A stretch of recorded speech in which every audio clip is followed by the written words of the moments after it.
बिहार के मुखिया एक बार फिर से यात्रा पर निकलने वाले हैं। 2025 में होने वाले बिहार विधानसभा चुनाव से पहले सीएम नीतीश महिला संवाद यात्रा निकालेंगे, लेकिन नीतीश की इस यात्रा पर आने वाले खर्च के कारण इस पर सवाल भी खड़े हो रहे हैं। आपको पता है नीतीश की इस यात्रा के लिए राज्य की कैबिनेट ने कितना रुपया मंजूर किया है? मंगलवार को पटना में राज्य की कैबिनेट ने नीतीश की महिला संवाद यात्रा पर 225 करोड़ रुपए के खर्च के प्रस्ताव को मंजूरी दे दी। सीएम की यात्रा ग्रामीण विकास विभाग आयोजित करेगी। यह विभाग भी नीतीश के करीबी श्रवण कुमार के पास है।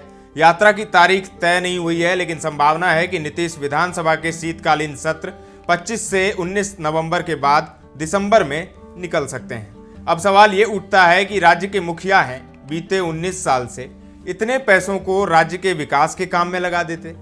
मैं ये नहीं कह रहा कि राज्य के विकास कार्यों के लिए पैसे खर्च नहीं हो रहे, लेकिन यात्रा में इतना खर्च, उस पैसे से सुपर स्पेशलिटी अस्पताल खुल जाते, कई सड़कें और पुल बन जाते, लेकिन मुख्यमंत्री को 225 करोड़ की यात्रा पर निकलना है। अब सवाल ये उठता है कि नीतीश यात्रा पर निकल क्यों रहे हैं, वो भी इतना महंगा। तो इसको समझिए, नीतीश राज्य की महिलाओं के बीच काफी लोकप्रिय हैं और ये उनका तगड़ा वोट बैंक भी है। इस लोकप्रियता के पीछे नीतीश की शराबबंदी है और फिर स्वयं सहायता समूहों को बढ़ावा देना है। बिहार में महिलाओं को चुनाव से नौकरी तक आरक्षण मिला है। राज्य में 48% वोटर महिलाएं हैं। नीतीश महिलाओं का मन टटोलने निकल रहे हैं। यात्रा का बड़ा महत्व भी है। यात्रा निकालने वाले को गांधी टाइप फीलिंग आती है। नेता प्रतिपक्ष तेजस्वी भी यात्रा पर निकलते रहते हैं, लेकिन उनकी यात्रा में शायद इतना खर्च नहीं आता होगा। प्रशांत किशोर ने जनसुराज की शुरुआत यात्रा से की और यात्रा करके वो कह रहे हैं कि हम बिहार को बदल देंगे।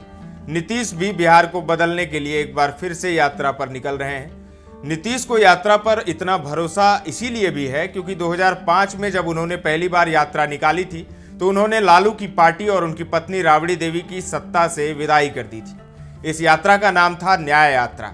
2010 के अप्रैल में विश्वास यात्रा की, जिससे उनका वोट बैंक काफी मजबूत हुआ। इस चुनाव में जेडीयू 115 सीटों के साथ अपने ऑल टाइम बेस्ट तक पहुंचे। ऐसे ही नीतीश लगभग हर साल यात्रा पर निकलते हैं और नीतीश को इस बार अपनी पार्टी के लिए सीटों की संख्या भी बढ़ानी है।